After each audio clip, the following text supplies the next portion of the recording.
বাচ্চাদের খুবই পছন্দের একটা খাবার নিয়ে হাজির হলাম, চিকেন ফ্রাই। রেস্টুরেন্টে গেলে বা বাইরে থেকে খাবার মানেই এই চিকেন ফ্রাই অর্ডার করা। আর যদি চিকেন ফ্রাইটা হয় ক্রিস্পি আর সুস্বাদু, তাহলে তো আর কোনো কথাই নেই।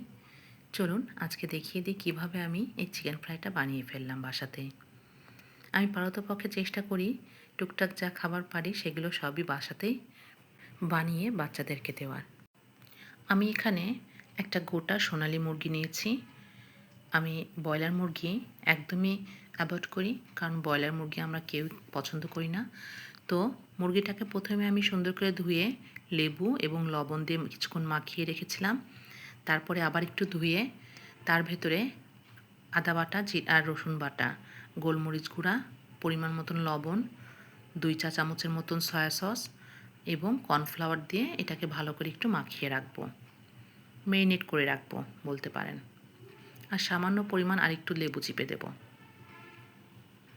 এতে হয় কি, মাংসটা একটু সফট হয় বেশি, আর বেশিক্ষণ চুলায় রাখতে হয় না।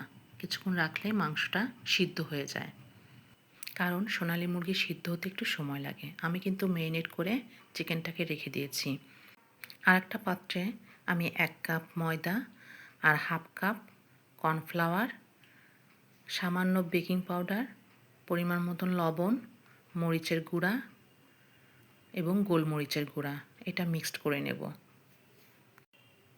অবশ্যই একটু ভালো করে মিক্সড করে নিতে হবে।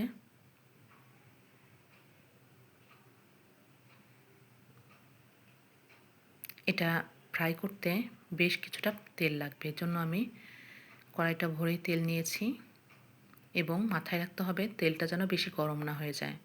দেন আমি একটা একটা করে মাংস এই আটার ভিতরে কোট করে নেব। দিয়ে আলাদা একটা পাত্রে সামান্য পরিমাণ পানি রেখেছি। কোট করা মাংসটাকে আলতো হাতে পানিতে ছেড়ে দেব। নাড়াচাড়া করা যাবে না, জাস্ট পানিতে রেখে আবার আলতো হাতেই পানি থেকে তুলে আবার সেই পুনরায় আটার ভিতরে কোট করতে হবে। ভালো করে আটাটা দিয়ে মাংসটাকে কোট করে নেব। সেম প্রসেসে বাকি মাংসগুলো আমি করে নেব। একটু ভালো করে লক্ষ্য করলে বুঝতে পারবেন, রেস্টুরেন্টে সাধারণত এভাবেই চিকেন ফ্রাই করে থাকে।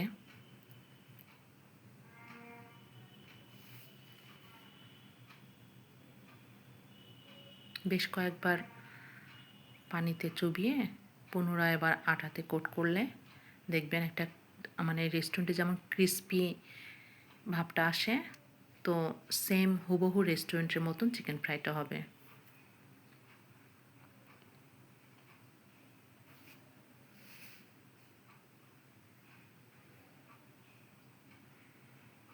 খুব ভালো করে কিন্তু আটা দিয়ে চিকেনটাকে কোট করতে হবে। দেন আমি একদম লো হিটে তেলটাকে গরম করে নিয়েছি। তেলটা বেশি গরমও হওয়া যাবে না, এমন অবস্থায় চিকেনগুলোকে দিয়ে দেব এবং একদম লো হিটে কিন্তু ভাজতে হবে। এটা ভাজতে অনেক সময় লাগে, একটু ধৈর্য ধরে সময় নিয়ে এটাকে ফ্রাই করতে হবে।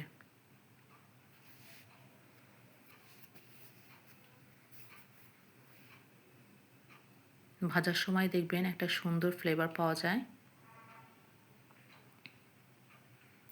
এতেই তো বাচ্চারা একদম অস্থির হয়ে গেছে যে আম্মু তুমি কী করছো, কখন খাবে কখন খাবে। কতবার যে আমার ছেলে দেখে গেল যে আম্মু হয়েছে কি না, কারণ ওর খুব ফেভারিট একটা খাবার চিকেন ফ্রাই।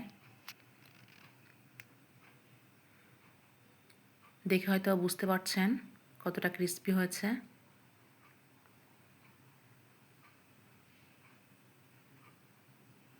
তো এভাবে যদি খাবারগুলো কিছু কিছু খাবার বাসাতেই বানিয়ে বাচ্চাদের দেওয়া যায়, তাহলে বাচ্চাদের হেলথটা ভালো থাকবে। কারণ এখন ওয়েদারটা এত খারাপ, বাচ্চারা কিন্তু খুব দ্রুত অসুস্থ হচ্ছে, বারবার হচ্ছে অসুস্থ। এই সময় বাইরের খাবারগুলো অ্যাভয়েড করাই বেটার। তো এই তো আমার হয়ে গেল ফ্রাইড রাইসের সাথে চিকেন ফ্রাই। ভালো থাকবেন সবাই, আল্লাহ হাফেজ।